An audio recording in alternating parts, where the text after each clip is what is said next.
Bismillah ar-Rahman ar-Rahim. In the previous video, there was a discussion about why people become depressed, generally speaking, even when they have everything, and that leads in many cases to alcoholism, drug use, and tragically, in some cases, suicide. We know it's a fact of life that depression is very common, and many times people question why that is so. And we know the answer the Allah subhanahu wa ta'ala has given is that hearts find happiness in the remembrance of Allah. See, Allah subhanahu wa ta'ala has created the human being and knows his needs better than the human being knows his needs. And he has made this heart for his remembrance. And when this heart is not attached to Allah, it brings depression, creates unhappiness. And not too many people are aware of that. They look for cures, they look for remedies in places or in things that there is no cure. So Allah subhanahu wa ta'ala has given us a beautiful system by which we can remember Him.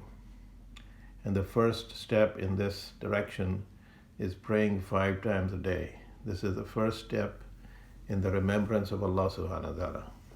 This is the way a person gets connected to Allah. And of course, one has to learn how to pray the proper way. If one doesn't know the way, one has to make the effort to find out what are the proper ways of doing that. And the prayer, of course, has to be the way it was shown by Rasulullah sallallahu alaihi wasallam. Some people do a lot of zikr, remembrance of Allah, but they are not praying 5 times a day. And that will not bring the desired effects. So the proper way is, of course, praying 5 times at the prescribed times, and not when one chooses to do so. And of course, this is just the very beginning. And after this, there is, of course, the recitation of the Quran on a daily basis. I'm reminded of a conversation a little boy had with his grandfather, and he asked his grandfather how people used to spend their time when there was no technology, there were no computers, no smartphones, no computer games, no music, dramas, TV, etc., etc. So the grandfather replied, he said, the same way you people spend your time without doing salat, without reciting the Quran, without fasting, in other words, without being connected to Allah subhanahu wa ta'ala. So just like today, it's hard for people to understand how people spend their time without these technologies, without all these fun games and so on. It's hard for those people to understand how human beings can live without salat, without remembrance of Allah. So this is very important for people to understand that Allah subhanahu wa ta'ala did not send the human being for idle sport. And He has said that.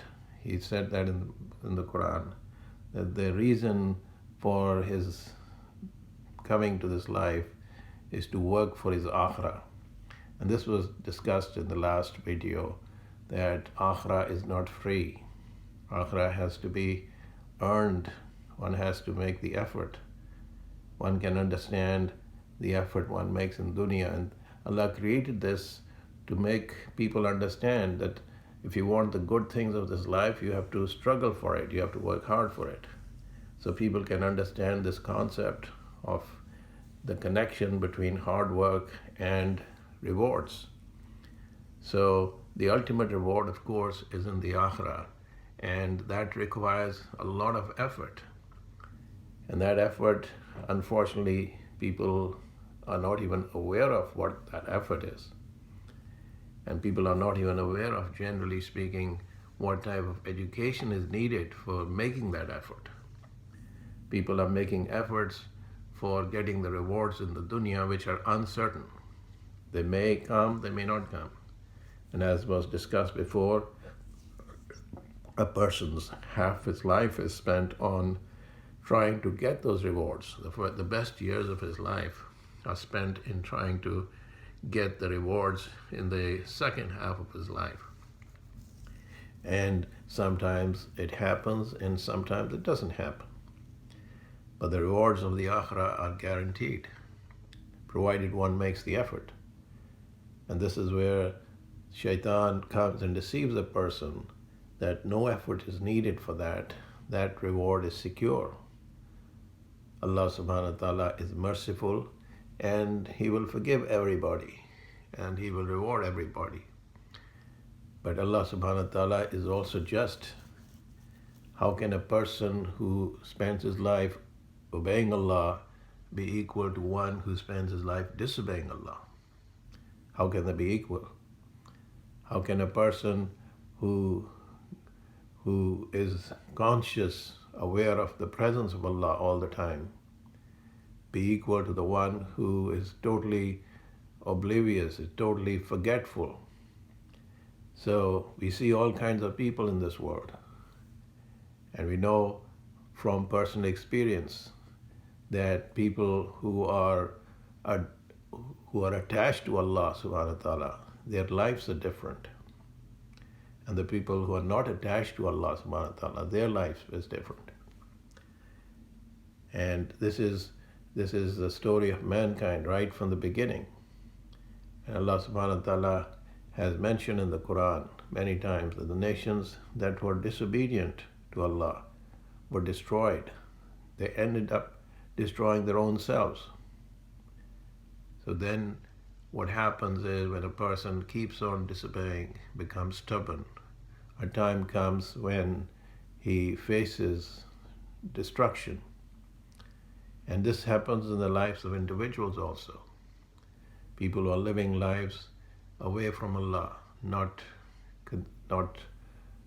being aware of His rules, not being aware of His commandments, they end up destroying themselves.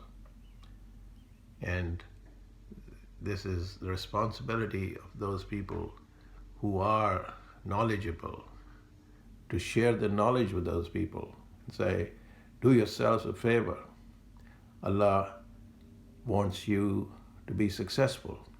Every time, all over the world, 5 times a day, the announcer, the muazzin, the person calling the azan, is calling people to success. See, Allah subhanahu wa ta'ala has promised success in salat. So He calls people to salat. He calls people to success. Allah has kept success in this. An announcement is made before, and millions of people are doing that on a daily basis. But how many people pay any attention to that? In other words, it's like they're saying, we don't want success, we want failure. When the creator of the heavens and earth, the one who knows everything, is making an announcement, is calling people to success, and they're not paying any attention, and they end up in misery, who can they blame for that? This is a tragedy that one sees being enacted in front of our own eyes. And salat, of course, as was said before, is the first step towards getting close to Allah subhanahu wa ta'ala. And after the salat, then one has to live life which is consistent with the salat of the person. Because in a salat, the whole body is obedient to Allah. Physically, mentally, one is attached, one is directed, focused on the Creator. And after the salat is over, one should still remain focused and see what are the commandments, what are the orders of Allah that relate to his business, that relate to his job, that relate to his family. If a person is doing salat and is not aware of the orders of Allah with regards to other matters, then he will not be able to benefit from the salat. Salat, of course, if it's done properly at the proper times, guarantees a person success, guarantees the person the right direction. It will save a person from wrongdoing, from evil, provided it's done properly. And sometimes we hear stories of people who are doing salat, but they are still doing wrong things. And the reason is that their salat is not correct. There is some problem with the salat. So Allah subhanahu wa ta'ala gave the salat to Rasulullah sallallahu when he called him up to himself on his journey to Miraj, and he gave this gift to him for the ummah. And Rasulullah sallallahu brought this, and this pleased the Sahaba, his companions, so much that they said, now we know how to communicate with Allah subhanahu wa ta'ala, how to get his help. This is a very important part of a person's 24-hour schedule. He has to make his program, he has to make a schedule around the timings of the salat.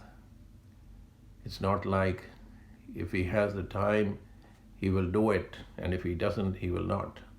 So wise people make their plans in such a way that their salat is not affected. And Allah subhanahu wa ta'ala puts barakah, blessings in their time, in their income. See, a lot of people work very hard and still are not able to achieve what they would like to achieve. And many times they don't realize that because they're not doing salat, the blessings that come with salat are not there. And something which could be done very easily may take a very long time and becomes a big problem. So it is important to go back to the basics. Salat is a very important, the number one duty that is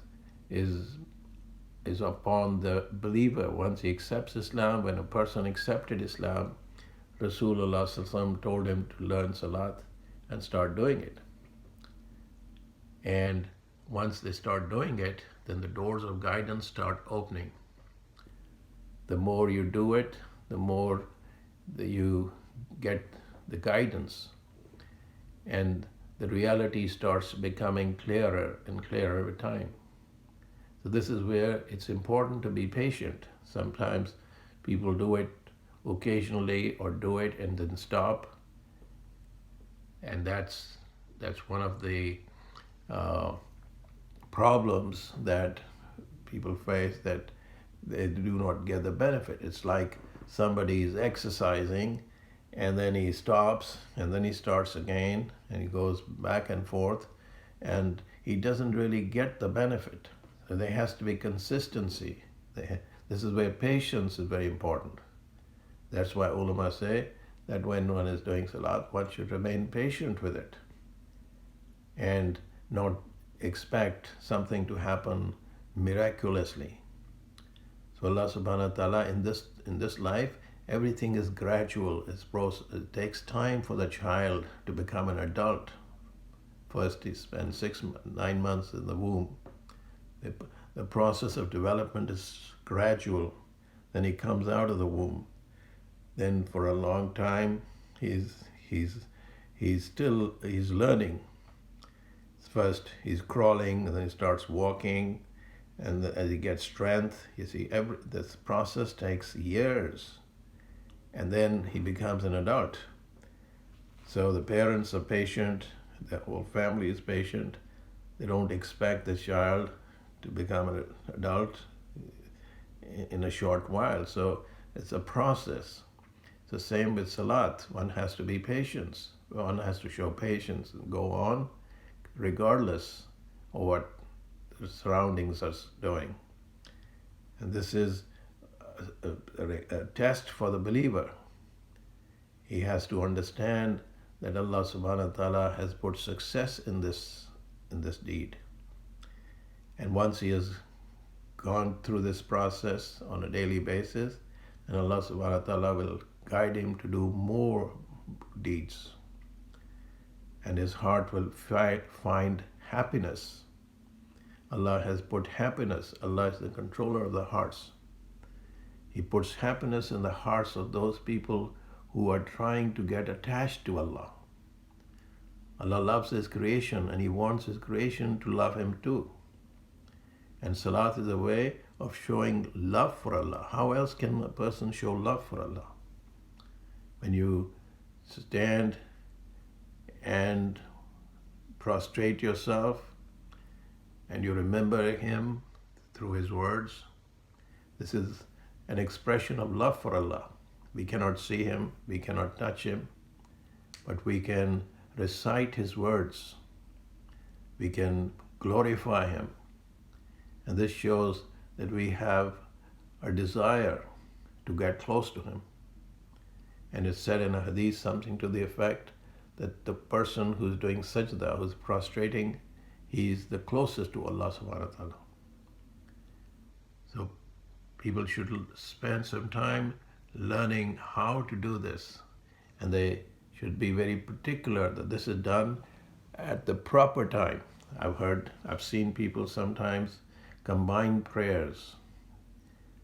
They try to do, that's like a person is eating breakfast, lunch, and dinner at the same time. See, that just doesn't make any sense. So salat, Allah has put certain times, there's a time period, this time conscious. One has to be very aware that this is the time for this particular salat, and it has to be done as was shown by Rasulullah. And there is a hadith to that effect that you do salat as you see me do salat. And if one is not aware of that, one should check with the ulama and see if one is doing it in the right way. And of course, for the men, they can always go to the nearby masjid and check with the imam and see whether he's doing it in the right way. And of course, there's a lot of information on the internet. People can always get that information and start doing it. But regularity and sincerity is important. This is the way person's happiness will increase. Those people who have been doing it for years, the more they do it, the happier they become. And this is the real liberation of a human being. Otherwise, a person gets dependent on so many things and he doesn't know how to spend his time. And he spends a lot of money, he spends a lot of effort trying to please himself, and he still doesn't get that pleasure.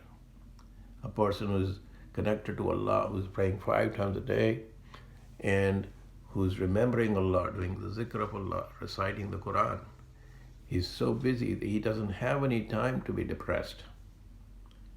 A lot of depression comes because a person doesn't know what to do with his time. He's got all the things that he wanted, and he keeps getting things and things and things. Just like a child, he's getting toys, and he's still not happy. He wants more, and he wants more, and he goes on, and he's still not happy. So this is the condition of a human being, that if he thinks he's going to get happiness in material things, he will not reach that point. There'll always be a time when he's wanting to have more and more and more. Because he has a lot of time at his disposal, he's trying to please himself one way or the other.